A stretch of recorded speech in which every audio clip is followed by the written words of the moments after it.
Hello again, everybody. You're listening to the Total Basis Podcast. I'm your host, Felipe Milicio, and with me, as always, is one Sean Flannery. Sean, how you doing this evening? Oh, I am stoked. Big comeback in my 30-team dynasty. Outscored the guy by 50 points on the last day of the scoring period. Puts us back in the lead. Undefeated run continues. I beat you in the midweek matchup. I'm about to beat Jacob for the weekend matchup. So I have solidified my first place hold in the Baseball Life League as well. It's going awesome.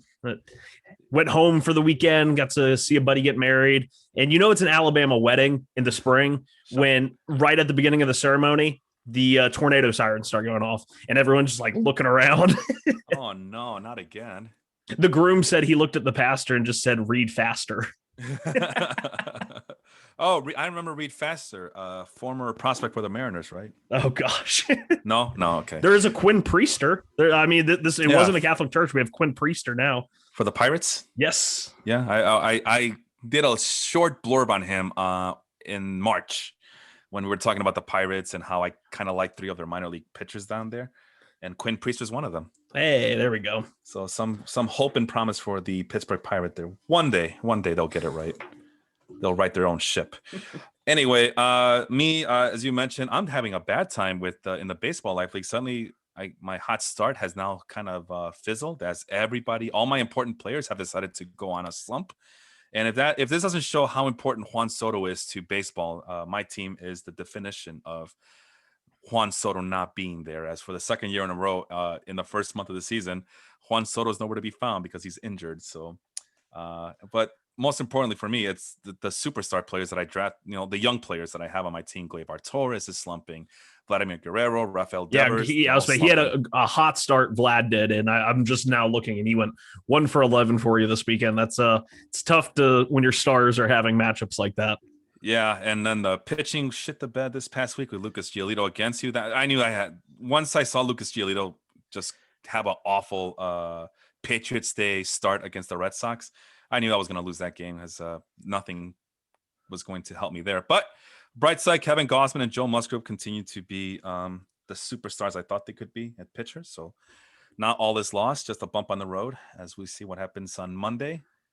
In the next period. I have no idea who I'm facing next Monday through Thursday, but at any rate, I made some adjustments. We'll see how that happens. In the points league, I am crushing not just Matt Bushnell of the Football Life Presents the Audible, as he's just getting torched. Unfortunately for him, he got negative 10 points for Lucas Giolito on Monday. Oh, but I am torching his ass. So that's a little bit of consolation there. And I'm also looking to advance in the championship game. In the basketball league to see if I'll be facing either Leon or Tyler. It looks like it's Leon, and Leon is putting on a show right now in the other bracket, and I'm just kind of squeaking by in my win. So it might be Leon of the Step Back Fantasy Basketball. I'm sorry, not Fantasy Basketball. And the Step Back podcast over at Ball is Life. So hey, bottom line, Sean, is if you're doing a regular podcast in the Life Group Network, your fantasy teams are doing pretty damn good, I think. Yes, it is. So let that be a lesson to the rest of you. Gonna do, Sean, I envisioned this when we, when I was thinking that how this show is gonna look like when we do this on a regular basis, and I envisioned a little bit of prospect talk at the end of the month for the last show of the month. This is the last show of the month as there's only 30 days in April. Next week will be May 2nd. So if you don't mind, I'd like to just throw out some prospects at you and get your thoughts on these guys. As I am looking at the CVS Sports most added minor league players for today. And it doesn't matter if they're rostered or not. The only thing I'm looking for is that they're, I guess we'll call it 60% owned. Is that okay? Yeah, we can do that. Yeah, and I'll just call them out. Sean. And the first name that shows up from a 28% to a 33% change for today, Davey Garcia, who is supposed to start on Monday, and hopefully that means he starts on Saturday as well. I don't think he will because the Yankees are kind of, like you mentioned, babying him a little bit. But Davey Garcia, what are his chances of him staying with the big league club after this week? I feel like no matter what he does, it'll likely be out of his hands and dependent on, I'm not 100% sure what the Yankees situation is right now in their rotation. But he has the strikeout stuff that he showed all throughout the minors. But in 2020, in his 6 starts that he made, he struck out less than a batter per inning. Yeah. But the strikeout to walk ratio was still pretty solid. He had a walks per 9 under 1.6. Always like to see that out of a young pitcher. It's just a matter of getting that bat whiffing ability that he showed in the minors to translate in the majors. Yeah, I like him a lot. I don't know what the Yankees are thinking about him. I don't know what their plans are with him. I mean, I have an idea. It's just not. It's too risky for me for fantasy baseball. It is against the Orioles. I'm seeing that his start is against the Orioles, so I would probably run him out there. I would add him and run him out there. I would feel a lot better if they were to come back and say he's going to start both times this week, Monday and Saturday, especially if you're in a points league. If you're in a categories league, I guess you can kind of survive with him only pitching maybe 4 innings, but he gets you a low whip and relatively high strikeout. But in a points league, especially if you're in a league like mine where it's weekly, I would feel a lot better if he were just to get that second start in under his pocket there. But I don't see it. I would be shocked if he's back on the bump on Saturday for the Yankees. But he is as good as it comes in terms of stuff. I know there's a question about his stature. He's only 5'9", 163 pounds. So that's a little bit of concern. But I mean, there's probably less than half a dozen starters in baseball right now that are under 5'9", 5'10". There's not many. That's what I mean. But Davey does have this big not big fastball, but the breaking pitches are there. The changeup is there. Needs to work on command a little bit, according to Fangraphs here. Fastball is at 50-50 grade, whatever, take that for what it's worth. But in terms of potential and upside, he looks the part. In terms of, long term, you got to pick him up, right? Yeah. If you're in a keeper league or if you're in some sort of dynasty, he's likely already rostered. Yeah, like I said, it's only 33% for now, but if he's available, there's a 70% chance you might get him. But I'm in a keeper league as well, but I want to win now, and I don't trust the Yankees and Davey Garcia this week, and it's my loss because he's already been picked up. So. Yeah, if what makes that whole situation more enticing is if he were to make the second start on Saturday, it would be against Detroit. And anytime we see a pitcher have a 2-start week against Baltimore and Detroit, it probably doesn't happen all that often. Yeah. But we would be clamoring to have him in your lineup, pick him up if he isn't already there. If he only makes the 1 start, it's not as, attractive. But the 2 starts versus Baltimore and Detroit, that's very nice. Moving on to Mackenzie Gore, who, according to CBS Sports, he's only owned in 50% of leagues so far. So the limit is 60. I don't want to go more than that. But Mackenzie Gore, I mean, if Davey Garcia is a nice prospect to look at, Mackenzie Gore is otherworldly, according to Fangraphs, with a 70 grade future value. I don't know why he's being picked up this week. Is he going to be coming up soon there, Sean, or no? Adrian Morejon out. Dinelson Lamet out. Okay. Arms are starting, I don't want to say run thin, but it's this weird situation that the Padres seem to have put on themselves since last year, in which they had this issue crop up last year at the end of the regular season and into the bullpen. And instead of going to Mackenzie Gore, their top pitching prospect in baseball, they went to guys like Luis Patino, who ended up being traded. They went to Adrian Morejon. They went to Ryan Weathers, who is a pretty good pitcher. I'm not going to take that away from him. But they went to all of these guys over Mackenzie Gore. And if I remember correctly, there were some reports of Gore at the alternate site. The velocity was not what we had seen before. And so it could be a ramp-up issue. I'm looking that just 2 days ago, they were who was it? Yeah. Morejon went to the 60-day DL. They called up Aaron Northcraft, who's, I think, more of like a swing man. It's just this weird situation the Padres have put themselves in, that they've had opportunities to call up Gore. They've had opportunities, and they haven't. And that makes me very hesitant, because if the team's hesitant, we should be even more so. But if this is a speculative ad that maybe he gets put into the rotation, right now it's Ryan Weathers. He's going to be the youngest starting pitcher in baseball. I believe he just made his debut a couple days ago, aside from the playoff appearance. But I'm not really sure I would be rushing to add Mackenzie Gore right now. Well, for those who don't know, Mackenzie Gore has a ceiling of a 60 grade fastball, according to Fangraphs. Decent breaking pitches, 60 graded changeup at its highest ceiling, command at 70 at its highest ceiling. I mean, it's a clear upside pick. He's only 22 years old. Yeah. So there's a lot to like here, but yeah, like you said, I'm kind of perplexed on this one too, as I saw that Ryan Weathers was going to be going to have they were using him out of the there. bullpen for a little bit, and now he's taken Lamet's spot in the rotation. Well, Lamet and Morejon. So we'll see how that goes, but I'm not holding my breath on Mackenzie Gore. It seems like we've been waiting for him forever now. I know he's a young guy, but when you've been getting that hype almost all your life, expectations are ridiculously high at this point. So, all right, let's move on. Jarek Klenek, Wander Franco, we know who those guys are. They're at 77%. I just wanted to point that out. And then we get to 41% owned Atlee Rushman. As you know, Sean, once again, catcher is super thin. He went. It's only a 1% bump for him, but he's only at 41%. What do you?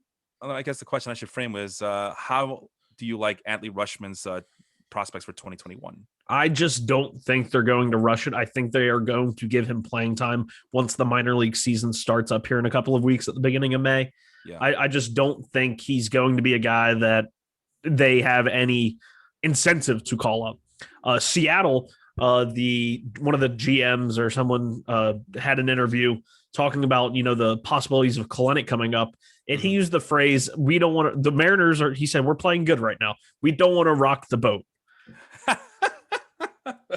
But on the same hand, if they continue to play well into May, then, and he starts off like with 15 hits in the first 2 weeks once the minor league season starts, then maybe Kalenic comes up. Atlee could really do the same thing if he gets off to just an insane start and he starts off at AA or AAA. The Orioles have much less incentive to do that. All right. That's what I think as well. But I don't know. He's getting a lot of hype this year. Yeah, the only reason I could really see them do that is they want to get him acclimated to the pitchers they have on their staff right now. Because a lot of those younger guys, Zach Lowther just made his debut today for the Orioles. Yeah. That's the only thing. If they want to get him more acclimated and give him time to gel in a non-competitive season, which is looking like it will probably be for the Orioles. All right. Next guy on the list, Jaren Duran, who, I kind of blocked myself there. Jaren Duran going from 9% to 12% this week, I guess. I don't know if he's going to be called up soon, but if anyone's going to be called up, it's going to be the 24-year-old center fielder who's the 7th best prospect in the Boston Red Sox farm system, according to Fangraphs. I don't see him ranked in the top 100 for Fangraphs, so it looks like it's just a local Red Sox thing where those fans are trying to get an inside track on the guy. The best attribute for Jaren Duran is his blazing speed. So might be some speculation from. And he started adding power. I believe it was in the Caribbean Winter League. He tore the cover off of the ball, and he had a really hot start to spring training, and then really came down to earth. He had some swing and miss issues. He struck out in over like 50% of his last 30 plate appearances in spring training, but left-handed bat, so I love him. He's got burgeoning power, love. He's shown a propensity to walk at least a little bit, love. And he's always hit for average just about anywhere he's gone, aside from his 82 games in AA in 2019. But before then, in low A, Class A, and high A ball, 348 average, 12 stolen bases. 367 average, 12 stolen bases. 387 batting average, 18 stolen bases. And these are all in 50 games or less sample sizes. So he loves to run.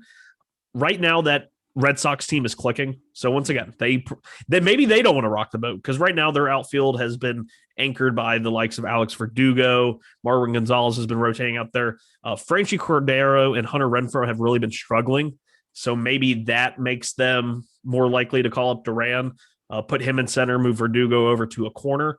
Yeah. But we'll see. I have him stashed in, I believe, one league when I thought he was going to break camp. But I'm holding on to him. I like him. I'd rather not have to bid crazy fab money for him when the news breaks he's being called up. All right. Moving on to Dalton Jeffries, who is mentioned because he might he might get a rotation spot with the Oakland Athletics right now. Speaking of teams who might not want to rock the boat, it's the A's who, after they must have heard us make fun of them all this whole time since March, maybe even February. And they've gone on a 8-9 game winning streak or something. They won 13. It was broke today by Baltimore. Oh, was it? Did they get up to 13? They got up to 13. They lost like the first 6 or 7 games in a row, 7 games in a row, and then they rattled off 13 straight. So the talk is that what's his face? Dalton Jeffries might usurp Cole Irvin for that spot. Do you see the same? I believe Cole Irvin's been pitching kind of well, so that would be shocking to me if he did. I heard that he has a short leash. That's why I'm asking. Oh, I mean, Dalton Jeffries is their top prospect guy. But Cole Irvin, if I remember, he performed well in spring, and so far he's had a couple of solid starts. Low or 3.8 ERA right now. I think he's had a couple of good starts and like 1 or 2 really bad starts. So 4-start sample size. Take of it what you will. I don't think they'll rush Jeffries unless they really have to, because they did that a little bit last year and he struggled in a couple of appearances. So unless there's like a Frankie Montas ghost IL stint coming, because he's really struggled. Yeah, 25-year-old Dalton Jeffries, number 5 ranked on the Fangraphs prospect list for the Oakland Athletics. Is the changeup in command that is very intriguing for him. But he's been used out of the bullpen as well as going every 5 days in the minors, especially in 2019 in AA. He posted some decent numbers, but again, it's hard to tell where the starts and where the relief appearances differ there. So it's a very tough prospect to gauge, but I don't know. I think he would be someone that you might have to stash just because you never know what the A's are going to do. And if they have that short leash on Cole Irvin, I know you said that he's been pretty decent, but if the short leash theory is true, you might want to just go ahead and attach yourself to him right now. So before he gets really good. And 25-year-old Sean, I don't know about you, but to me, that just says that when he gets called up, he's ready to go. There's no babying. There's no developing that needs to be done like a Michael Kopech. I think he's or if he gets put on the rotation, that he won't be babied like, Chris Paddock or something. I don't know, just thinking off the top of my head. So that's my belief there. So might as well go for it. Tanner Hoek. Okay, so the rest of this list is pretty much a who's who of minor leaguers. They're not going to get called up anytime soon, and a lot of these guys are long-term plays. So I'm going to switch roles here and go to the most dropped guys now who are in the minor leagues. And one of them is Tanner Hoek, who went from a 21% ownership rate to 16%. Tanner Hoek, what do you think about him for the rest of 2021? So far, he's made, I think, 2 or 3 starts, has looked really good. And then after each start, or after his first start, because he pitched, I believe, opening day after Eduardo Rodriguez complained of dead arm, Hoek went out there on short notice, pitched pretty well. They put him in the bullpen. Eduardo Rodriguez comes back. Hoek gets sent to the minor leagues. Yeah. And it's like, and then he came back up again due to an injury. Had a solid start. I really love his pitch mix. Has a good fastball, a solid velocity. And then he was always really a slider guy. And then he developed the splitter in the last couple of years. That's really helped him neutralize both sides of the plate. And right now, Garrett Richards looks lost. And that pains me to say, but Garrett Richards looks lost. And I don't think, Nick Pivetta has looked good. Eduardo Rodriguez and Nate Eovaldi have done very well. And it's basically Garrett Richards and Martin Perez at the back of that rotation. And it really, I don't know how you're not starting Tanner Hoek over one of those guys. Put one of those guys in the bullpen.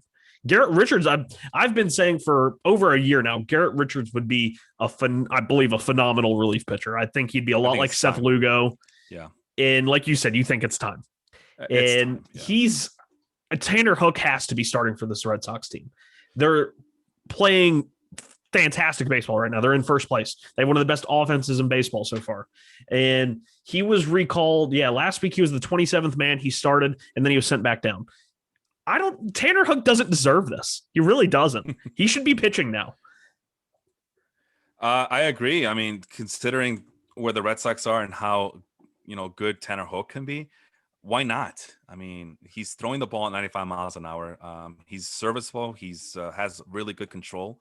At least he's shown that so much so far this year, I should say. He had the 3 starts last year, K per 9 over 11. Walks were high. He had a 4.75 walk per 9. That's not good. That's going to get you in trouble.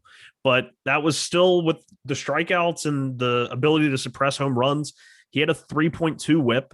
And then this year, he has 2 starts, 1 relief appearance, K per 9 over 10.4, walks per 9, 0.87. That's good. 4.35 ERA, but the FIP is in the 2s, and so is the xFIP, and his expected ERA from StatCast is 3.4, which is pretty close to the 3.7 that he posted last year. Yeah. He's not a very young. I mean, he's about to turn 25, but in June. He's like you said, I think he should be starting for a team that is now finds itself running the table in the division. This is your chance. Promote your guy, get Richards out of the rotation until he can figure something out, and put your foot on the gas. This needs to be a guy that you have up. Because it's only a matter of time before the Rays and the Yankees figure stuff out. The Blue Jays get healthy, and I mean that's a tough division, bro. That is a real tough division. So you might as well strike while the iron's hot and maximize your chances to win. I mean that's the way I see it. And like you mentioned, he'll be 25 on June 29th. It's the same issues with that I just mentioned with Dalton Jeffries. You don't need to baby him. He's ready to go. He's 25. He should be strong enough to go out there every 5 days and pitch lights out for your team. And again, it's tough to kind of put that onus on a young guy like that. But I mean, it's better than Garrett Richards or even Nick Pivetta or any of those other guys they got there. I mean, yeah, and you're not relying on Hoek to be like your best starter, which is what happened when they called him up for those few starts last year. Because that rotation and the bullpen for Boston was an absolute disaster. And at points, he looked like the best starting pitcher in Boston in 2020. This year, they get Eovaldi, who's back to his normal self. Eduardo Rodriguez is back, and awesome that he's healthy after his, COVID scare and the symptoms that lasted even after he got healthy. But it makes no sense that Tanner Hoek is the guy that just gets shuttled back and forth. That really makes no sense to me. Yeah, exactly. All right. Kyle Isbell is the next guy from the Kansas City Royals center fielder. He went from 14 to 9% today. He was optioned to the minors. That's why. No, yeah. Okay, so he's a little on the old side too, just like the other guys, but I don't see the same upside. Is there any redeeming qualities for a Kyle Isbell in your eyes? Poor man's Jaren Duran. He's the Jaren Duran that made the opening day lineup. He had like 3 hits in his debut. But if you look at his slash line, it's not ugly, but it's not good. He had a 265, 306, 324. He's got speed. But when you look at 5% walk rate, a 41% strikeout rate with absolutely no power, and just to get to a 265 average for him required a 474 BABIP. Mm-hmm. So this is a guy, Kansas City's outfield has been probably their strongest suit so far with Michael Taylor and Whit Merrifield out there. So they sent him to the minors. He has some swing and miss issues, obviously. 41% strikeout rate's not going to cut it. And I believe his swinging strike rate was, it was 24% in the minors one year at one of the stops. It was 13% in the majors this year, which is not terrible, but it's high. It seems like he probably worked himself into some deep counts and just doesn't have enough contact skills to survive deep counts. All right. Sounds about right to me. Let's move on to Christian Pache, I believe is how you pronounce his name. Yes. I should know. I had him last year, and I saw that he only was a center field defensive type of player, which is good, but not good for fantasy. Did he get sent down? Yes, he did on April 24th. Yeah, he was activated off the IL and optioned to the minors, which kind of is intriguing to me. This was one guy, he was on Keith Law's, I believe Keith Law had him as the number 3 prospect in baseball, and that blew my mind. Christian Pache is one of those guys you look at and you're like, wow, if he ever figures offense out, he's going to be one of the best players in baseball. I look at his offense and I've never been thrilled by any of it. He seems to be Victor Robles, which a lot of people in the fantasy community love Victor Robles. I'm a little bit more hesitant. I actually think Victor Robles was a much more polished hitter in the minors. Yeah. And so far in 11 games before he went on the IL, Pache, 31 plate appearances, 42% strikeout rate, just like Isbell, walk 3%, 133 batting average, swinging strike percentage of 22%. Yeah, that's not going to cut it. And he's posted all throughout the minors, 15, 14, 12, 12, 14, 14, 15. He has swing and miss issues. This is not something that is new with Christian Pache. People saw a little bit of a power burst in Double-A in 2019 where he had a 474 slugging. 11 home runs. I'm just not sure that's a real. I think that's more of a mirage because it's the outlier. And of course, he's going to be a great player, even if the hitting is terrible and he just plays defense. I mean, he's an 80 grade fielder. He's that good. Yeah. But I don't see where he's all that fantasy relevant unless it's in a deep league and you're just want cheap steals, because he did steal 32 bases in 2017 in the minors. So there is that ability there. I mean, he's fast. I mean, he's 70 graded fast according to Fangraphs. He's a number 8 overall prospect. So maybe Keith Law's onto something. I mean, I just thought it was shocking that he was he was ahead of Kalenic, and I'm just like, that hurts my head. I mean, dude, I'm shocked that he's number 8. Last year, he wasn't that high. I think he was like top 20, top 25, and now he's moved up to number 8 according to Fangraphs. That's a hell of a leap of faith. I mean, I get it. You know what it is, Sean? It's like it's the whole thing about athleticism and toolsy players, and this guy has it. I avoid the tool. Yeah. I on principle alone, I tend to avoid the pure tools guys. I might miss out on some absolute superstars, but the pure tools guys that haven't really shown it, I got to see something. That was my point, that this is unrefined as unrefined can get. This is crude. This is crude, unrefined tool here. Tools, I should say, not tool. Tool's another term. But tools. But and that sucks because he's with the Braves and they're trying to compete and their outfield is stocked. So there's no room for him to play. Is it really right now? Because right now their outfield is playing in front of him in center field. Guillermo Heredia and Ender Inciarte platoon. I mean, Ender Inciarte is... Or no, I think he's injured. I don't see him on the active lineup. So, but when healthy, he's one of the best center fielders. Again, that's a thing that it wanes down as you get older. But as of right now, he's still one of the better center fielders out there.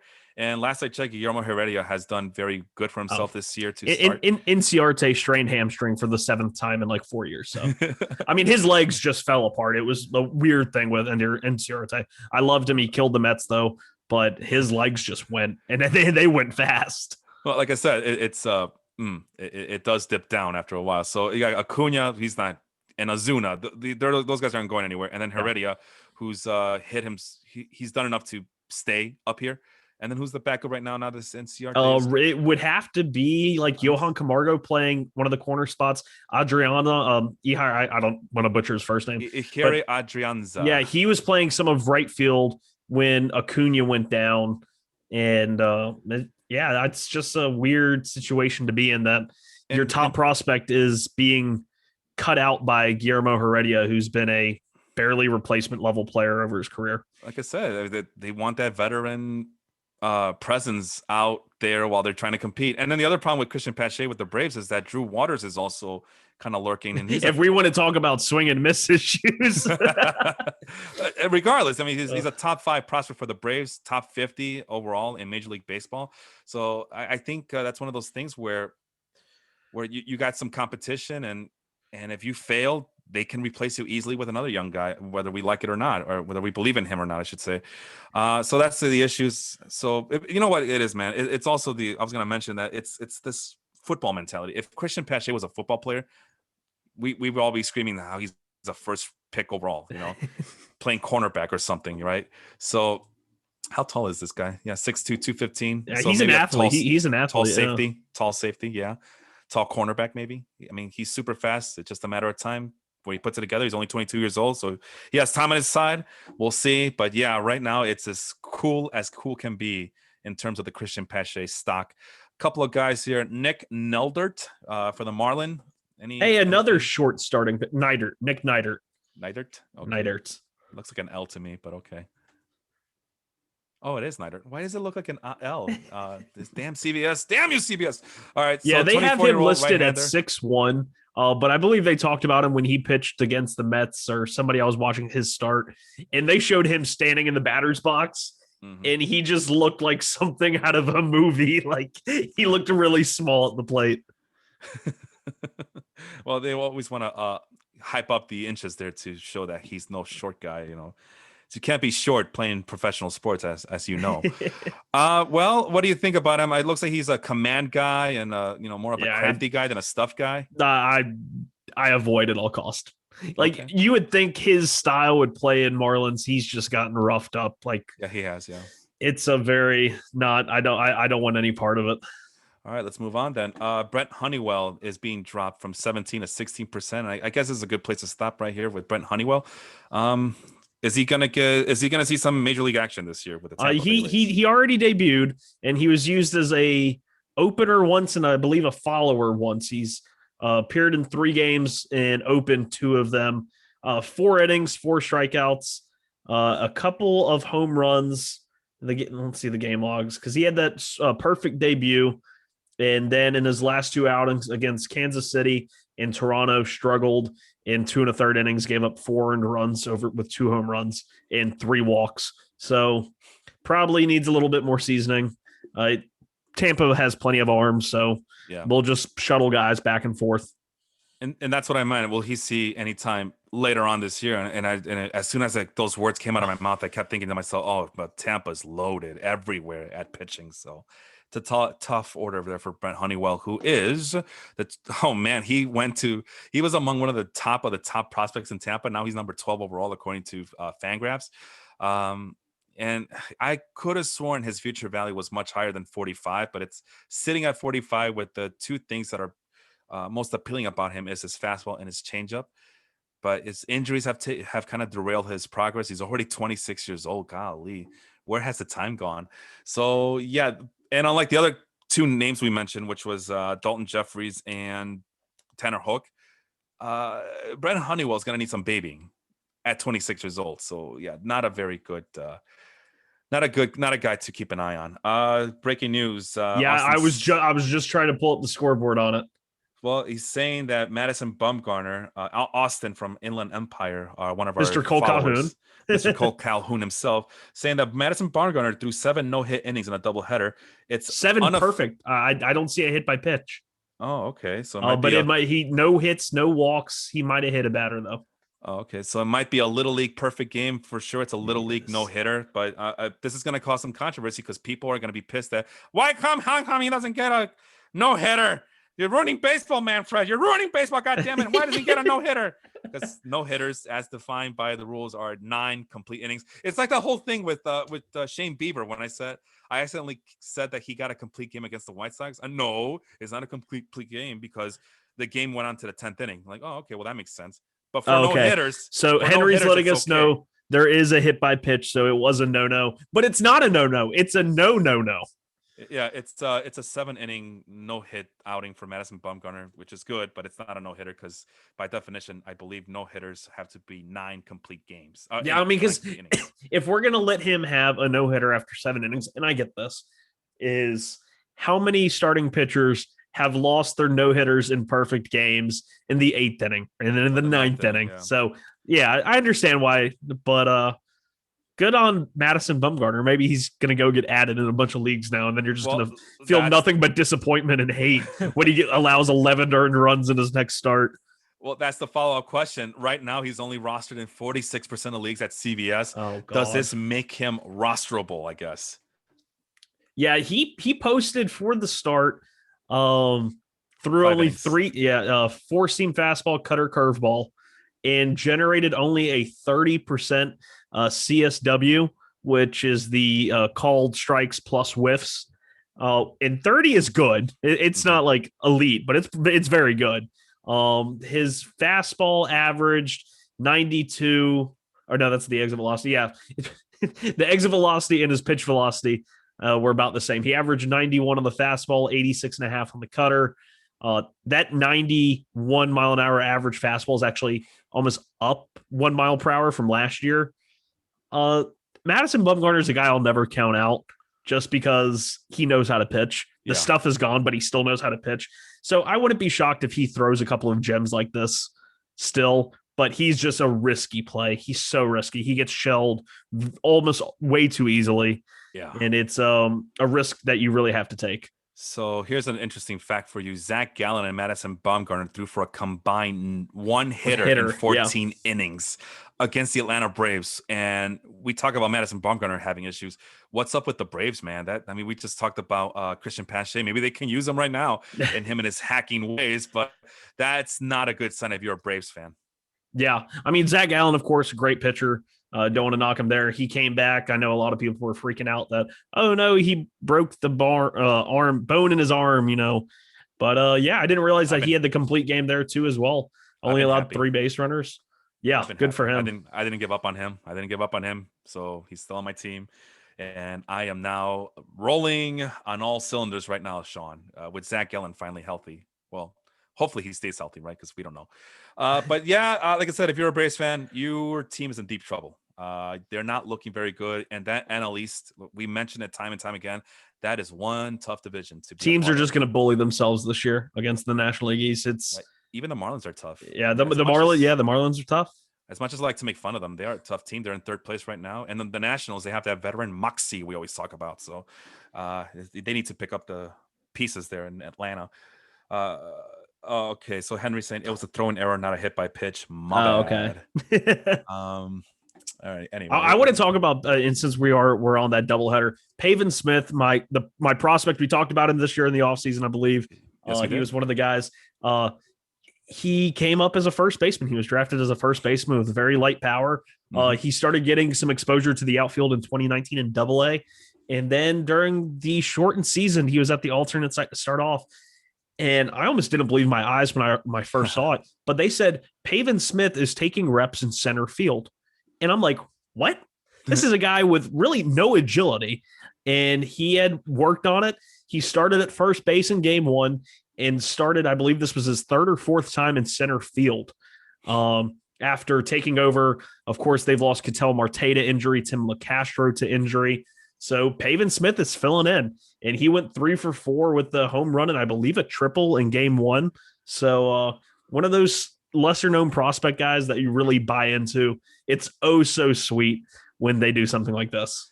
Yeah, when you mentioned Pavon Smith this offseason back in the winter of this past year or so, when you were describing Pavon Smith, he sounded a lot like how Rhys Hoskins kind of eventually came to fruition, because I believe Hoskins was pretty late bloomer. And not only that, I don't remember ever seeing him as one of the top prospects for the Phillies or even in Major League Baseball. So although Hoskins is a little bit bigger, way bigger than Pavon Smith, but I feel like the track record and the both of them being first basemen and also being, pretty decent patient guys, I guess, in terms of drawing walks, kind of reminded me of that, but like a poor man's Rhys Hoskins, I should say. Yeah, his home run today had an exit velo of 110.8. So, hey, big boy home run. His baseball savant sliders look excellent. He's got a 337 expected batting average, which is 95th percentile, 91st percentile in whiff. He's not missing fastballs. He has a 5% whiff rate against fastballs. Still doesn't have a hit against breaking balls, but, he did pretty well against them last year. So that will come. And like I said, he's one of those guys. When I saw in person, I had seen a stat line before: good walks, low strikeouts. Always love that. And then I watched his swing, and I was like, "There's something here." Mm-hmm. And thank you, Vince Marcandetti, for dropping him in June 2019. I am reaping all of the rewards now. All right, good for you, Jack. Good for you. All right, let's move on to some of the most added guys. And I know we've been doing 70%, I believe. Was it 70%? Let's drop it down to 60%, because there's a lot of guys that we've talked about in the past who are still working around that percentage. And the first guy I want to ask you about, well, we already kind of mentioned him earlier today, and that's Ryan Weathers, who for obvious reasons saw a big spike in ownership rate going from 12% to 44% with the news that he will be part of the rotation from here on out. Anything else you want to add about Ryan Weathers before we move on to the next player? Lefty, four-seam slider. He was, of course, the guy. He made his debut in the postseason for the Padres last year. I got to see more of him. I haven't really watched a whole lot. Obviously, he's had some early success so far this year. ERA under 1. We'll see how he does. He's a very young starting pitcher. I mean, he's the youngest starting pitcher in baseball right now. So you would expect some growing pains, but you never know. Before we move on, I want to just point out that Austin also mentioned about Garrett Richards, that he has not been the same since he had the stem cell experiment. I vaguely remember that. Well, what happened with him was he had the stem cell experiment to avoid Tommy John. Right. And he ended up having Tommy John anyway, came back for the Padres at the end of 18 or at the end of 19 and pitched well with them in those few starts and into 20. And the stuff is still there. Yeah. which makes me believe it's a pitch mix issue, and I wouldn't be surprised if it is. All right. Moving on to Adolis Garcia for the Texas Rangers. Who's this say? Number 35 ranked prospect for the Rangers, but he's found a home here for Texas recently as some of his speed and power mix has kind of come alive. What can you tell us about Adolis Garcia for the Rangers? Brother was Adonis Garcia, who I believe also was in the Cardinals organization and went to Texas just like him. Or maybe I'm confusing the two of them. No, I'll look it up. Was Adonis? He debuted in St. Louis, I believe. I thought he was a Braves player. Possibly. Obviously, the sprint speed's good. His defense has been stellar, which should keep him out there. What I will worry about is the walks and strikeouts and swinging strikes look very eerily similar to Austin Riley's first 2 weeks in the bigs, when everyone was like, Austin Riley's great. And then he had a plus 30% strikeout percentage and a walk rate under like 4%. Right now, Garcia's at a 4.3 walk percent, 30% strikeout rate. He's shown these strikeout issues in the minors and in his brief cups of coffee in the majors before. So I am not running to get him. I believe this is a hot start. He's, barreled up the ball, so he's got a lot of home runs, 5 so far in only 12 games. But yeah, that's not the type of guy I invest heavily in. All right, so a short-term solution there for Adolis Garcia. Adonis Garcia got his start with the Yankees, then went to the Braves. That's how I recognize him, because he was a Braves player. He got called up by the Braves, and now he's in the Mexican League. I remember he started at third base for the Braves, I believe. That's how I remember him. Okay. Actually, he ended up in the Mexican League, and currently it looks like he's in the Korean League, in the KBO. So there you go. So he's 36 years old. So yeah, it makes sense like he's no longer in Major League Baseball. Yeah. Adolis Garcia, I think this is where you got mixed up. Adolis Garcia, the brother, you say, he's the one who started with the St. Louis Cardinals. Yes, and he was traded. Yeah.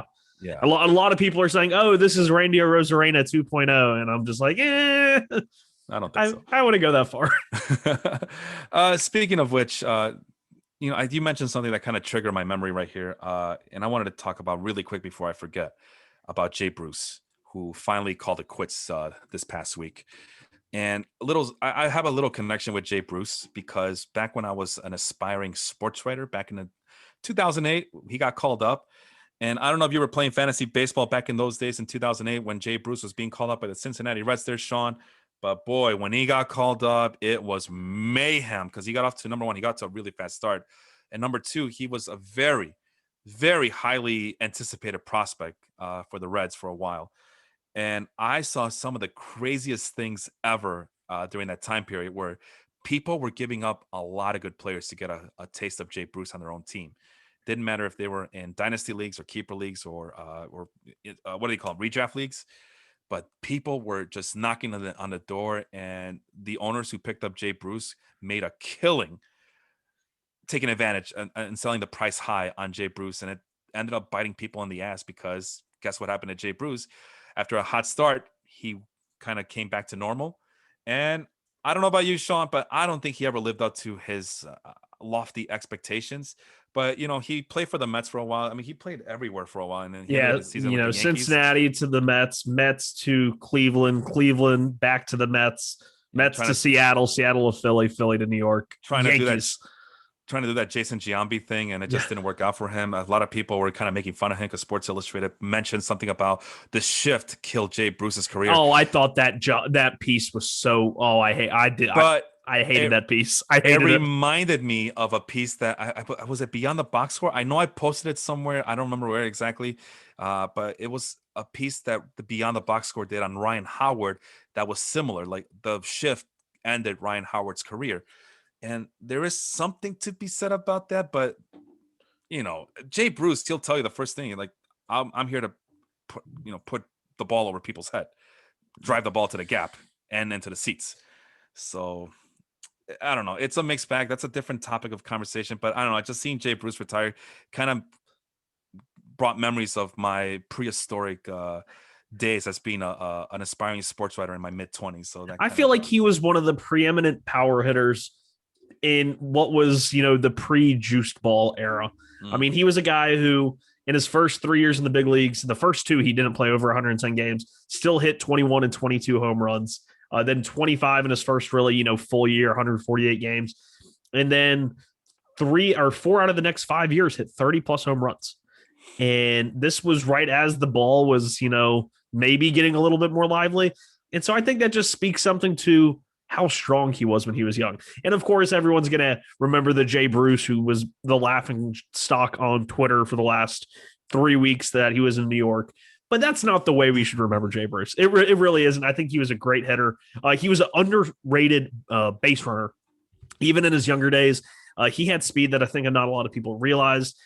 He was never a complete zero. He had 65 stolen bases, but was caught 40 times. So his successfulness wasn't there, but the speed that showed that he could steal that many bases. I always remember him going first to third a lot as a Met, even though he was he was older, he was in his early 30s, but great teammate by all accounts. From Joey Votto to Curtis Granderson all reached out and, we're talking about how good of a teammate he was. So best of luck to Jay Bruce. Honestly, I enjoyed him as a Met. I enjoyed his career. I was always waiting for that big promise as a prospect, which never came. I mean, we saw glimpses for a short stretch, but he was supposed to be more than just a short stretch player. And I'm always going to be connected to him because he was one of the first players I actually got to evaluate when I was starting out my writing career, and which has led me to have a podcast with you.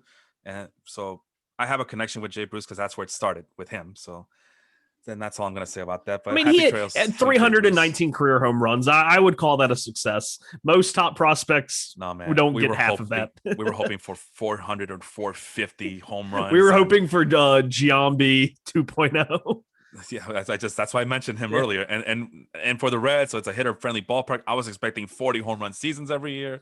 And just, I don't know. Like I said, people were trading away half their roster just to get a piece of this guy, and it ended up biting them in the ass. So it's pretty funny. I remember feeling that way about Matt Wieters when he was first called up. Oh, don't get me started. The list of catchers who have broken my heart over the last 20 years in this stupid ass fantasy baseball realm, it's just ridiculous. I was saying, here we are. We're wishing a fond farewell to Jay Bruce, and when Matt Wieters finally calls it quits, we're just going to sit up here and roast him for 30 minutes. He was supposed to be the next Johnny Bench. No, I'm telling you. What if Atlee Rushman is just Matt Wieters 2.0? That's why I don't trust catchers. Joey Bart, Atlee Rushman, I don't trust them. That's why sign me Yasmani Grandal to a long-term deal. Sign me JT Realmuto to a long-term deal. I'll even take James McCann at this point. and I'm kind of have reserved judgment on James McCann. I don't think he's all that you seem to see there, but at least you know what you're expecting to get. With Atlee Rushman, that could be anything. It could be Atlee Rushman. I don't know. So let's see here. Oh, God. Here we go. Henry has something to say as his show, Dong City, will air tomorrow. So he's just getting started for tomorrow's show. Remember when Buck Showalter cried about free agency and said he'll be a Yankee? Is that Matt Wieters? I don't. Maybe. I would think because Showalter managed Wieters, so I'm assuming that's the connection he's trying to make in the comments here. I know that Showalter had a problem with Chris Davis getting a shit ton of money from the Orioles, and it turns out he might have. He was probably mad because it didn't go to him. He said, "I've been around for forever. I want that money." Give me that money, he says. I decided not to bring in Zach Britton and brought out Uvaldo Jimenez. Henry's confirming that yes, he's talking about Matt Wieters. Okay. But yeah, Matt Wieters, Toby Hall, Josh Phelps. Geez, the memories are just storming right by me right now. For every Salvador Perez, remember, you got like 20 Matt Wieters out there. I'm just saying.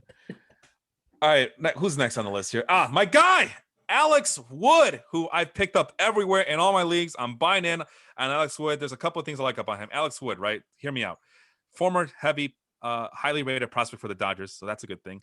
Pitched for the Giants, that ginormous ballpark. You know how I like my Giants players pitching at home with the Giants. Pitching at home. With the Giants. Alex Wood, he could be Rich Hill, a younger version of Rich Hill if he puts everything together, which I think he has right now. Has a ridiculously high strikeout rate at 27.5%. I'm all in on the Alex Wood bandwagon. He's only gone to pitch 2 starts so far, but I think we might have seen some flashes and glimpses of what the future might be for him last year. And I think it's coming to fruition this year. Do you see Alex Wood the same way I'm getting Wood for Alex Wood right now, Sean? Whoa. Oh, we got to put a little NSFW out. Wasn't expecting that. No, honestly, yeah, I know. Honestly, I love this rotation, and I shouldn't. It's so boring.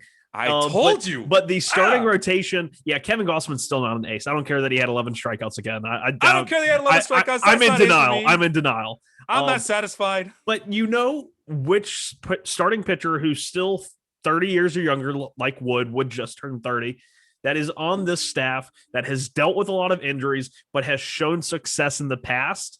It's not Alex Wood. And I just want to talk about how the staff as a whole, the top 3 rotations in baseball, according to ERA, in terms of staff and bullpen, all top three are in the National League West. The Padres are 1, the Giants are 2, and the Dodgers are 3. Granted, it's 0.01 that separates San Francisco and LA. I told you. But the starting pitcher, you want to talk about how Alex Wood gets you all hot and bothered. I want to talk about how Aaron Sanchez is back. Aaron Sanchez? Aaron. I love Aaron. And not only is he back, he's back with that low strikeout, low walk. He's actually walking less guys than he did before. A 59.3 ground ball percentage, leading him to so far a 1.83 ERA over 4 starts, almost 20 innings, so a little under 5 innings average. But this is a guy who dealt with so many injuries. He's only 28. And I think that this is a guy I'm really excited about, is Aaron Sanchez. I told you. What did I say about this offseason about the Giants? Number one, the National League, the West Coast is when he's not pitching in San Francisco, he's still pitching on the West Coast. What was the there's a really good question from Austin, but I'll let you finish. But the thing was, what was the I lost my train of thought, but the counter argument to that was, with the West. But he has to face the Padres and the Dodgers. Okay, Kevin Gossman showed that he can hold his own against the Dodgers and the Padres, and he still gets the Diamondbacks and the Rockies, who are just atrocious, even in Coors Field. That was a concern, though. You'll have to go to Coors Field and pitch against the Rockies. But what did you just say? 3 of the top 5, top whatever in the team ERA, Dodgers, Padres, and Giants. It's not a coincidence, guys. And then the pitching staff is just. It's not the greatest pitching staff on paper. It's not. They're getting it done. And that's the amazing thing. And they're taking advantage of their surroundings. And the ground ball rate you just mentioned, I mean, what does it say about that infield, though? It's a bunch of old guys, too, in their mid-30s. Longoria, Crawford, Solano. I think the average age of that infield has to be at least 32. Has to be 32, 33. And then Brandon Belt showing that he can still flash the leather at first base. So, no, there's a lot to be said about that Giants team. I talked about them and sung their praises all offseason. I'm not saying they're going to be world beaters, but that's going to be a solid team to watch. And right now they're 13-8.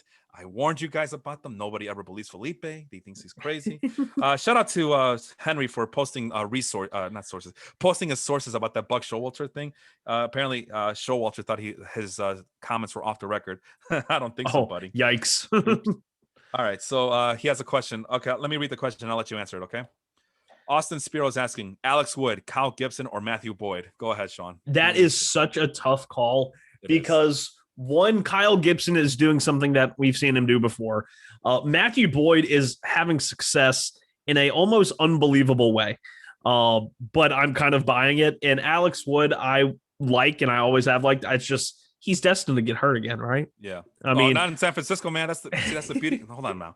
That is the beautiful part about pitching in San Francisco. You don't stress your arm out. It's the thing I always tell people. You want to see more action. You want to see more balls in play. You want to see starting pitchers go more innings and not get hurt all the time. Make those ballparks bigger. Solves every problem everybody's bitching about. But guess what? San Francisco already has that problem solved, and therefore, we should not have to see Aaron Sanchez get down hurt like he usually does. Alex Wood should not get hurt as he usually does. Kevin Gossman has not gotten hurt as he usually does since he moved to San Francisco. Everybody just flourishes there, and then they're happy to leave their heart in San Francisco because that's what they do. But no, so of those 3, Kyle Gibson to me is just like oatmeal, as Derek Van Riper would say. Kyle Gibson is the definition of oatmeal. And Matthew Boyd is a guy who was breaking out in 2019, and everyone went buying for him going into 2020. And he struggled massively, had an ERA over 6. The strikeouts were down, walks went up, home runs got even higher, and they were high in 2019. But between 2019 and 2020, he had an ERA over 5, but a FIP or an XFIP of 4.1. So almost an entire run gap there. The strikeouts were nearly 11. The walks were at about 2.5 per 9, but his home runs were at 1.98, which is, high. That's like Steven Matt's levels high. And so far this year, Boyd has had 5 starts. He's gone 34 2/3 innings, averaging almost 7 innings per start. His strikeouts per 9, 5.71. He's not striking guys out. He went from being a premier strikeout guy to no strikeouts. The walks are even lower. They're into the 1.5 region, a 0.26 home run per 9, and a laughably low 220 BABIP, which I know is going to come up because his BABIP over the last 2 years in 19 and 20 was 307. But at the same point, if Matthew Boyd is figuring out how to, get this weak contact, his average exit velocity is in the 81st percentile, which is solid.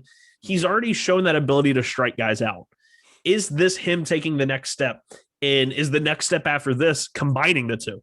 Because if that's combining the two and he starts getting the strikeouts with this ability to pitch deep into games, I have Matthew Boyd in a couple of leagues. I have one league where I have Boyd, DeGrom, Bueller, Kikuchi, and something else. And I am running away with ERA and whip right now.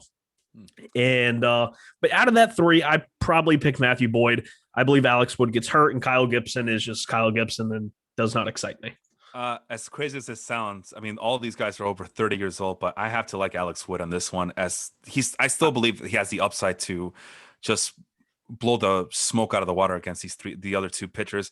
Kyle Gibson might be the safest choice, and I could see him having like a which is really weird to say out loud. What was his name? Minor? Mike Minor. Mike Minor had that really good year in Texas a couple of years ago. I could see Kyle Gibson doing that, the mid-30s breakout season, and then comes back to earth the next year.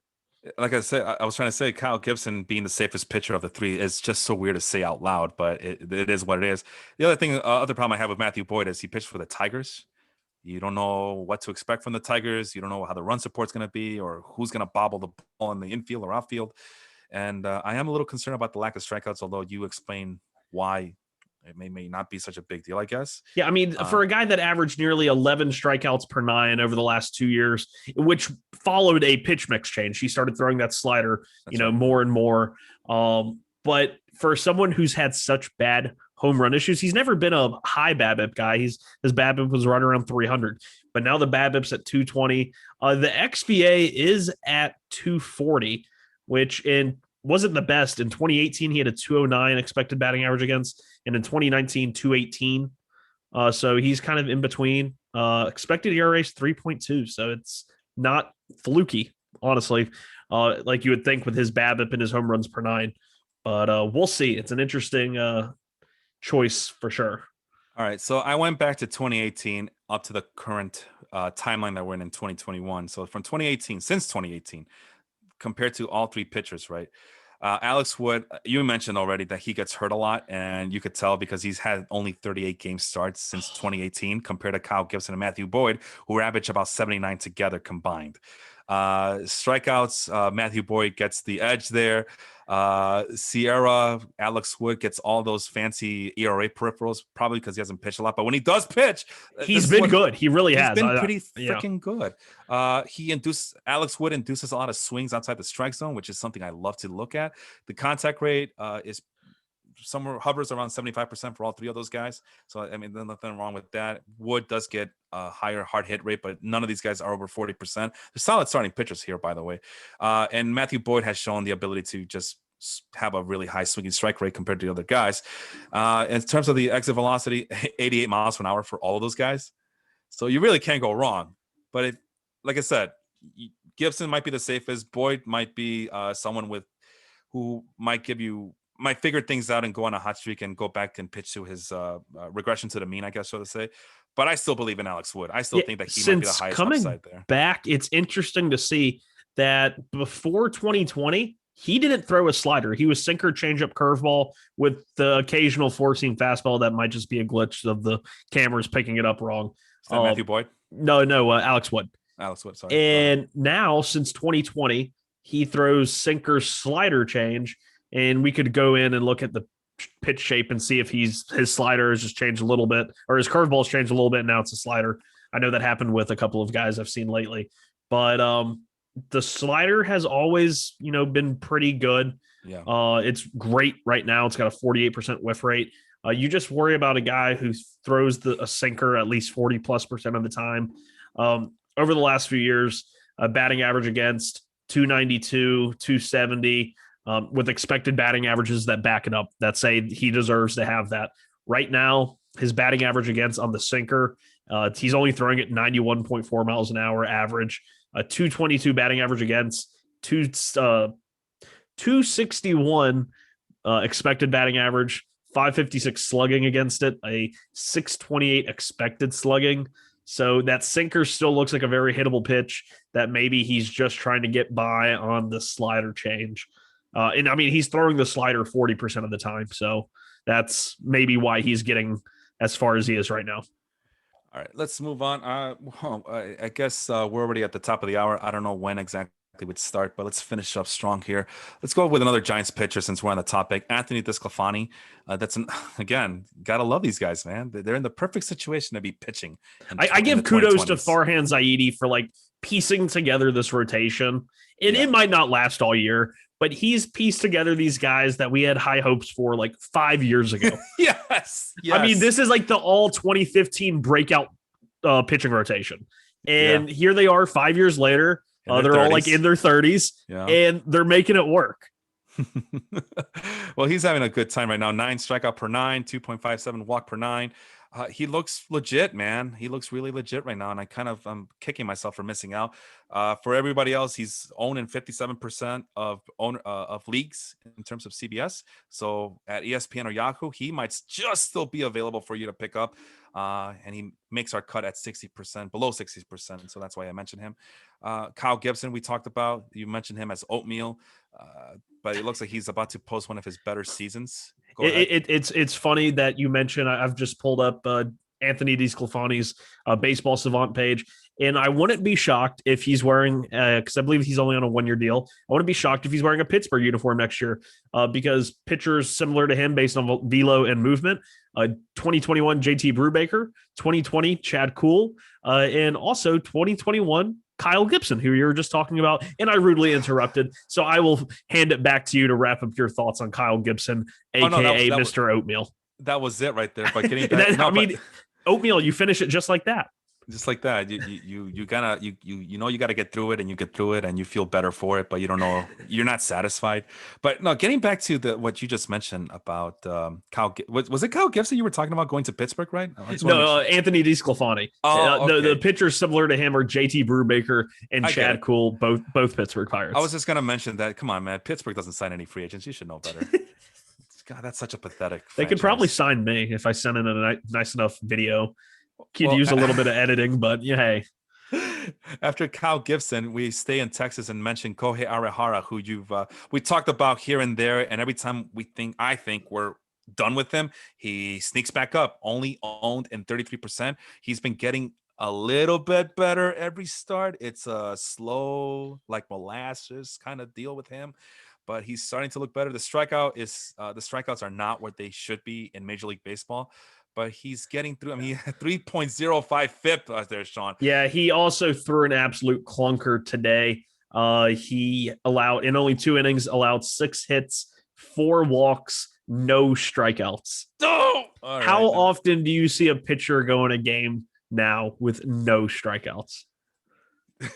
That's the biggest red flag to me. You didn't get one, not one.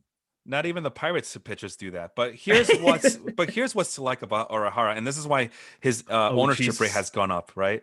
He's at 31% right now. All right, on April 19th against the Angels, and we all know the Angels are pretty tough this year, right? Yeah.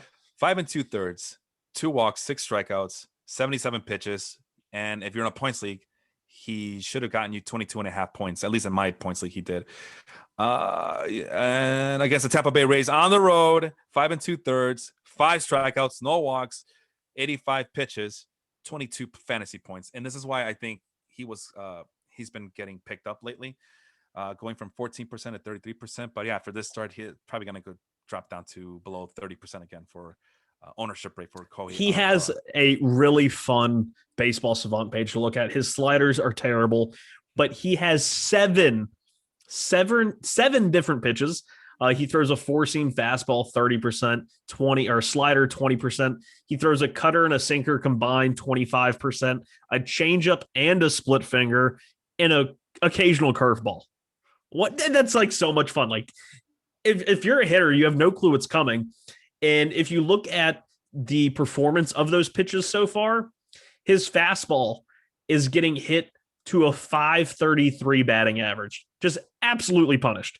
I mean, he's averaging 92 on it, so that might explain it. He's just not fooling anybody.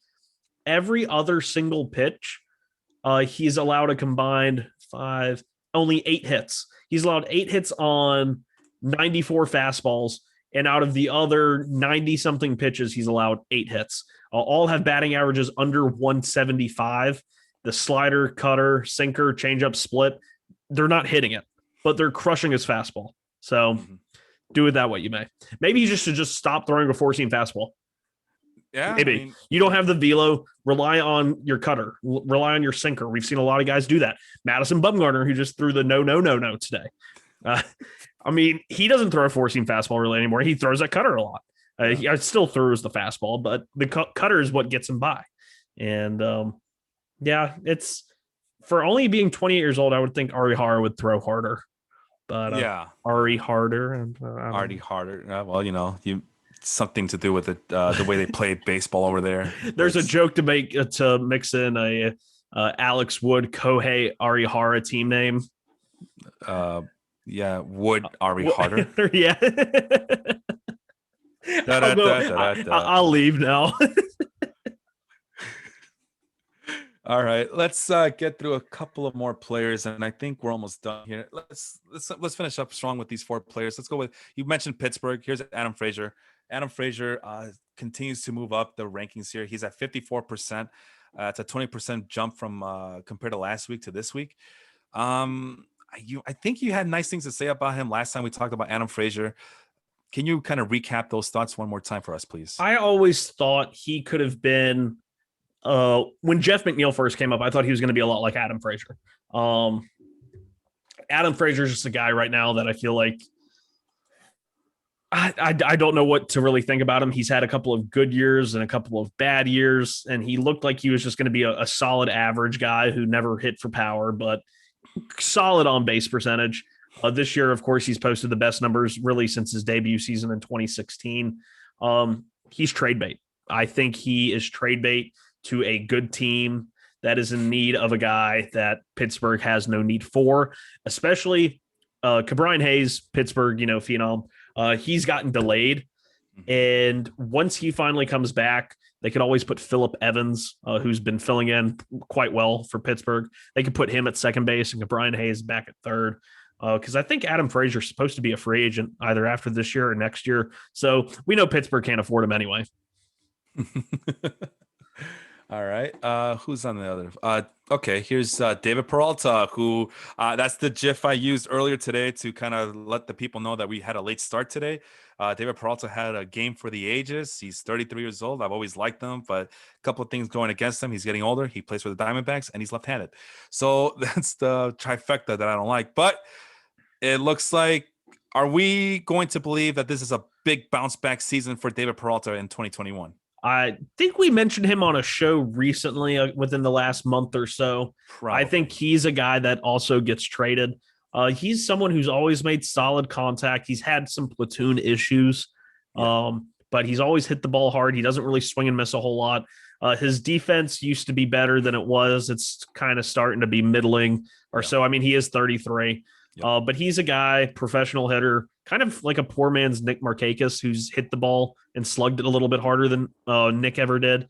But he's never replicated that 30 home run season he had in 2018.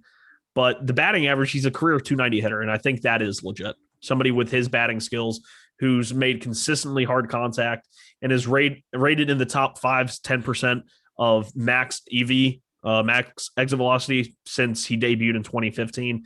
He just finds a way to barrel the ball and, hit the ball hard without missing, and whiffing a whole lot. So I think he's trade bait. Maybe I'm trying to think of a team that has use for him. Maybe the Dodgers. They have all these injuries. Dodgers. Cody Bellinger out, Zach McKinstry out.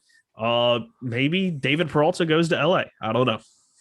All right, since you mentioned this, here's some similarity scores for David Peralta here. Number 1, Monty Irvin, the Hall of Famer. I don't think so. I don't know what Baseball Reference is doing to me right there, but let's pretend that didn't happen. But here's more like it though. Eddie Rosario. Yeah, so add a little bit. List of players that I can't tell the difference. Walks more than Eddie does, but very similar skill set. Better defender. Former Dodgers and Cubs player Cal Daniels. I think I like that one the best.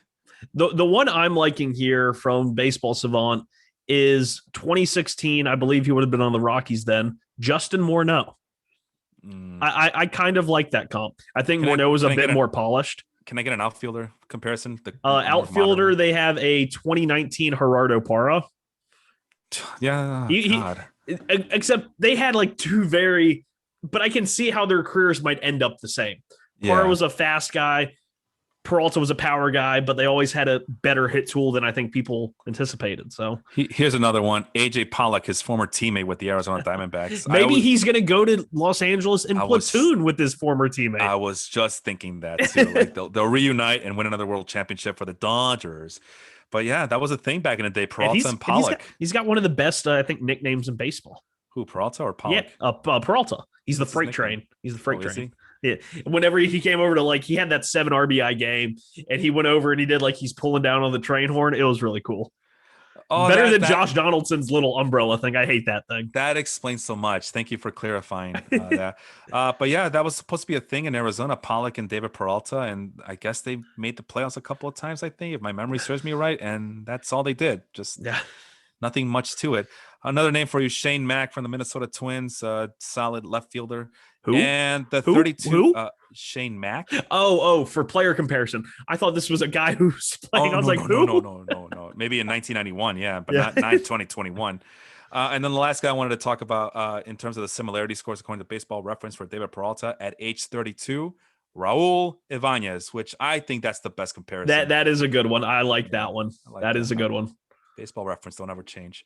Let's go with Austin Gomber. 2 more players for you. Austin Gomber of the Colorado Rockies. He was part of the trade. I recently found out today, or this week, I should say, that he was part of the Nolan Arenado trade. As that was one of the pitchers that the Cardinals brought to Colorado in order to get Nolan Arenado. Is there anything going on here with Austin Gomber? Is there anything to write home about with him for the rest of the season? I think so, a little bit. I think so. I'm worried about it because, one, it's Colorado pitcher. Yeah. But in 2020, he made he only had 4 starts, 14 total games, 30 innings.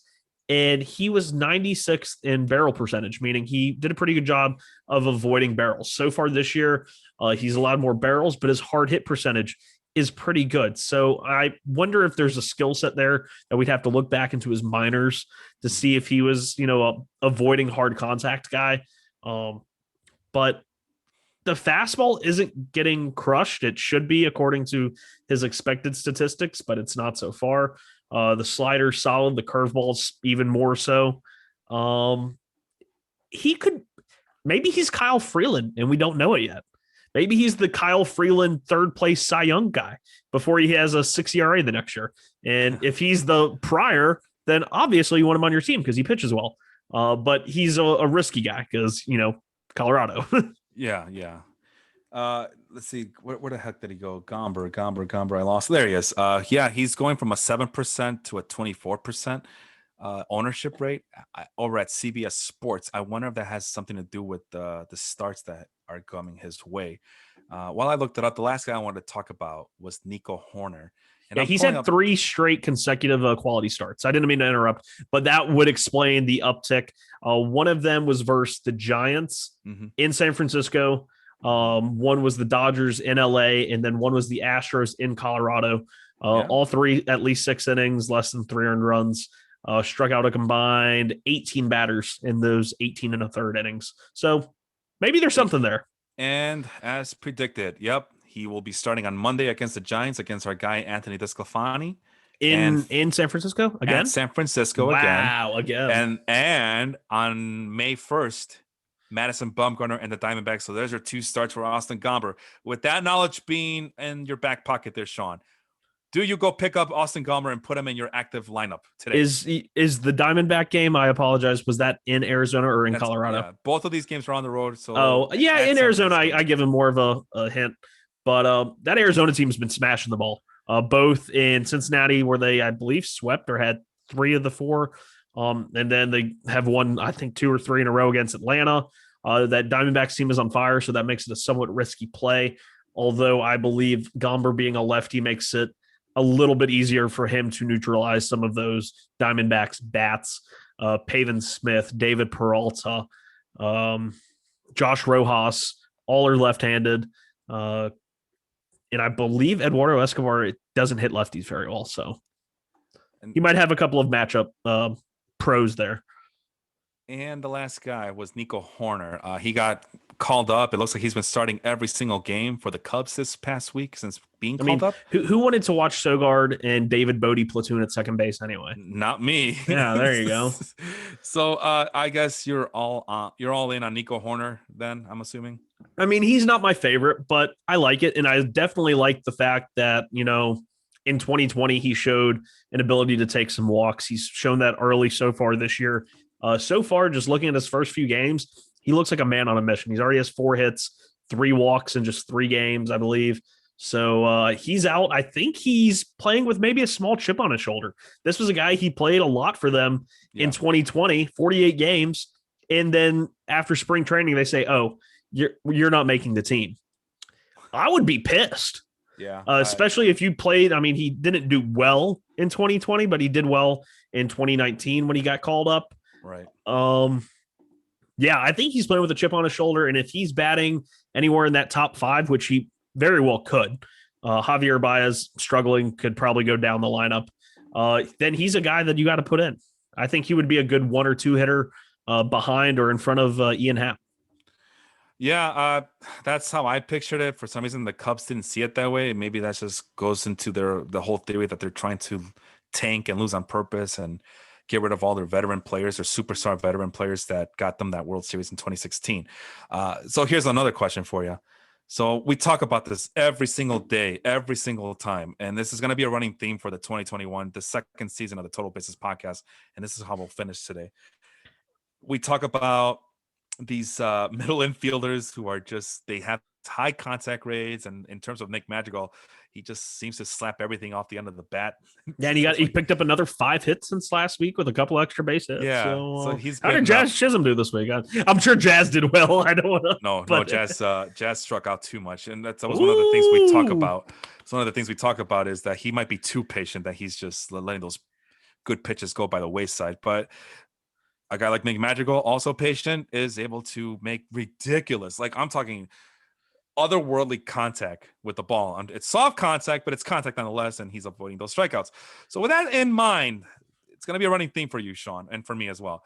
We're going our second base slappy watch, right? Our high contact, or too patient for Major League Baseball. You got Jazz Chisholm, Luis Arias, Nick Madrigal, Nico Horner. You got to pick one. Who do you go with? I'm going to go with the guy who is leading in zone contact percentage, meaning on pitches in the zone that he swings at, he makes contact, and that's going to be Nick Madrigal. Yeah. He's at 100% of 100 of all pitches that he has seen and swung at in the strike zone, he has made contact. His 96.3 contact percentage is the highest in baseball by almost 3 percentage points. The next closest guys are Nicky Lopez, Jake Cronenworth, and Miles Straw and Adam Frazier, who we just spoke about earlier. But Nick Madrigal is a guy who I think he's just now getting in the rhythm of things. He's got that batting average over 300, on base over 350. Tony La Russa is, I think, watching. I think he is watching him strongly and intently, and he will be a leadoff or number 2 hitter in that lineup. He needs to be. I think he would be great at the top of the lineup. I don't think he's leading off. Second, number 2, yeah, but then you have to supplant Adam Eaton out of that spot. Who cares? I'm saying he's a high contact guy and he's left-handed too, so I'm pretty sure La Russa, who's old school, likes that righty lefty, right hand, left, and because that team is pretty strong on the right hand side and lacking in the left-handed side because they refused to bolster that roster like I wanted them to because they thought they were good enough to beat the Twins and the Indians in 2021 for that AL Central Division. Not that I'm disgruntled or anything, but all right. So since 2020, Sean, I got all 4 of these second basemen lined up. And in terms of WRC plus since 2020, so 2020 plus 2021 seasons combined, Jazz Chisholm and Luis Arias, who are currently on my points league team, lead all 4 of these guys, are tied for first compared to these 4 guys that I'm trying to do here. 114 WRC plus. In third is Nick Madrigal, and then Nico Horner as an 83. Horner really struggled in 2020. He played, but it was almost like he was pressing. And a lot of hitters did that last year, so it is what it is. Now we mentioned that Madrigal does not strike out too much, but he also doesn't walk a lot either since 2020. A guy who kind of has a similar profile, but I mean, it's Nick Madrigal, and then there's the rest. You just mentioned it. Everybody else in terms of contact. This is why he doesn't strike out too much, but that's why he doesn't walk a lot either. A guy who is able to do both of those things, limited strikeouts, and still walk a lot. Luis Arias. I love Luis Arias. He is a guy, and I mean, he's over his last 50 games, which is 20 and 21, walk percentage of 9.2 and a strikeout percentage of only 10.8. So almost 1-to-1. Yeah. 0.86 to be exact. Yeah. But the thing that I'm shocked that you are so high on him right now is that he, over the last 2 seasons, only a mere 389 slugging percentage. Does that worry you at all? That is a concern. But at this point, Luis Arias, compared to Jazz Chisholm and Nick Madrigal, even though he's only 24 years old, he's had longer stints on the big league club. And there's my safety net right there, right? If Jazz doesn't figure things out, at least I have Luis Arias in my back pocket. Something that I can't say about Nick Madrigal because Nick Madrigal is just not there. I don't think he's there yet. I mean, nice week this past week, but guess what? Since 2020, Nick Madrigal still has this many 0 barrels so far this year. And that's with the uptick in extra base hits, doubles and triples. So, speed is there. If I had to pick all of them, I would probably pick Arias too, because he already is at the top of that very dangerous Twins lineup. They seem to really like him there. And he actually is making slightly harder contact this year. His average exit velocity has jumped over 3 miles per hour from 87.5, which is very low, to 90.8, which is good. His expected batting average is higher than it's been the last 2 years at 321, was at 310 last year. The skills are only getting better. And Luis Arias is a guy who I watched him. I saw him in the minors, and you look at his numbers and you're like, okay, he has the tools and he's shown it. And then he gets to the majors and he does the same thing. And this is why I will always, always, always pick the guy that has shown it over the guy who hasn't, which is why I believed in Jeff McNeil when Jeff McNeil came up and Keith Law was saying, oh, he's a 26-year-old player in AAA in a hitter's ballpark. Like, no, he hits and he's always hit. So Luis Arias is the perfect example of why I pick ability over tools. And the other thing about Luis Arias is that he's not the fastest guy. I mean, obviously not he's the slowest guy here on the list with Jazz, Nick Madrigal, and Nico Horner, all showing abilities to steal some bases. Luis Arias also does not have a good isolated power, which, slappy hitter, right? And that's still a lot better than Nick Madrigal has what he has shown lately. So, I mean, it's still like kind of an upgrade.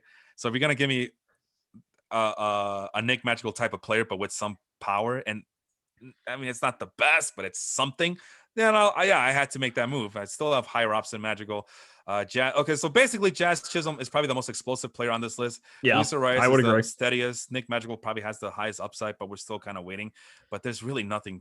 Especially if Madrigal does get into one of those top 2 spots, if he does, which isn't saying he will, but if he does, I think he becomes a very, very dangerous fantasy player. Well, I couldn't wait any longer, as the other things that were kind of depressing me were the hard hit rates. No matter if you're looking at the Fangraphs hard hit rate or the StatCast hard hit rate, 21%, which is the worst among all of these four players we're mentioning here. Again, Jazz Chisholm with the highest upside in terms of hard hit rate, and then Madrigal at the bottom of that list, and then exit velocity, 85 miles an hour for Nick Madrigal, which is even worse than what you just mentioned about Luis Arias. Yeah. There's. I like the upside for Madrigal. Don't get me wrong. I like it. I like the speed. I like the what do you call it? The comparisons to Jose Altuve, although we're seeing that they might have been too far-fetched there. Yeah. He's only 24. He's only 24. Everybody's 24. They're all 24. Horner's 24. Jazz Chisholm's 23. Luis Arias is already 24. And Luis Arias looks like a very old man. I'm not really sure I believe that he's 24. I'm just saying that. But yeah, Chisholm and Madrigal are both very young, and Horner's young. But Madrigal, I can still, like I said, you can't really teach his contact ability. You can't. No, but you can always teach and develop and, bulk up a little bit, some power, and maybe sacrifice a little bit of the contact, but get more of that. You can build that. You can't build. Like, none of the other guys are going to have a contact ability except maybe Arias. But Jazz and Nico's Nico's is good. Jazz is less than, Yeah, it's not there. It's not there. You can't really, they're never going to get up to Madrigal's level. But what Jazz does have is that he power speed. Well, not just speed, but he's surprisingly patient. So I'm hoping that that very high strikeout rate that he's shown is more of a product of him being too patient. And maybe if he gets a little bit more aggressive, he could take advantage of that 17.3 barrel rate and that 38.7% hard hit rate, which is splendid out of a second baseman, if you can get it. But yeah, that's this week's second base report among the slappy hitters, I like to call them, due to a lack of a better term for them. And that's a good place to stop there, Sean, unless you want to talk about something else before we sign off. That was an awesome show, and I can't wait for next week on the third edition of Nick Madrigal versus the field. I'm telling you, I should have seen that as an omen in the offseason, when it seems like every other week we were talking about Nick Madrigal, and I think that's going to be the thing. Season 1 had its own quirks and cranes there, and now season 2 has its own little queries that we're going to talk about all season long. All right, so I'm sorry, what was that? Go ahead. Said year 1 was Salvador Perez versus Will Smith. Year 2 will be Nick Madrigal versus Jazz Chisholm. And that's another guy. No, Will Smith. We need to get their jerseys. I know. I need a stockpile my jersey collection. But fun. No, here's going to be the thing, Noah. Will Smith's going to be an ongoing thing for the rest of the year. Yeah. I'm telling you that right now. Because they're the Dodgers. I told you the Dodgers were going to do this. And yeah, he had a wonderful game last night. And then he gets benched for Austin Barnes. Well, I saw there was a piece from one of the Los Angeles beat writers that said that his defense has improved. His framing's in the 96th percentile so far. And that if his defense stays up, he might, get more and more playing time. But that's just, we'll talk. Save it for next week. Save it for next week. Next week. I am ready to go again. Another hour if we got to talk about Will Smith versus Austin Barnes, because that's really we'll save it for next week. That's really killing my fantasy team right now. But anyway, we have other shows to talk about. Let's see. We got Dong City. Henry was nice enough to join us today on the chat, on the comment section. Check him out Monday night. What's the other one? The Step Back podcast. That's on Friday nights, I believe, although they went on Saturday. So it might be a Friday-Saturday thing, depending on the work schedule for both Jacob and Leon. The Work Shoot podcast. It looks like they're back on Thursday nights after WrestleMania. As again, there's just wrestling every day of the week. They had to choose one day, and Thursday seems to be the day to go with. So sorry to hear that about Impact not getting the love from that show as much, because they air at the same time. And then I forgot, Tuesday nights is the Audible. Hey, draft week. Hey. Draft week this Thursday night coming up soon. I forgot, you don't have an NFL team, and the Bears are gonna suck anyway, so it doesn't. I'm not looking forward to it, but Matt and Randy over at the Football Life podcast have done a wonderful job trying to break down the NFL draft that's coming up soon. And every Sunday morning, will it be Sunday morning? Will it be Sunday afternoon? You'll never know with us, but it usually should be Sunday morning. You might not know the time, but you know that we're going to talk about Nick Madrigal at some point. Nick Madrigal. Oh, Will Smith. We definitely got to talk about Will Smith. We're going to get jiggy with it next Sunday. But every Sunday morning, yours truly and Sean over there, we start off your life group podcast week at the Total Basis podcast. For Felipe, I am Sean. Have a good one, everybody.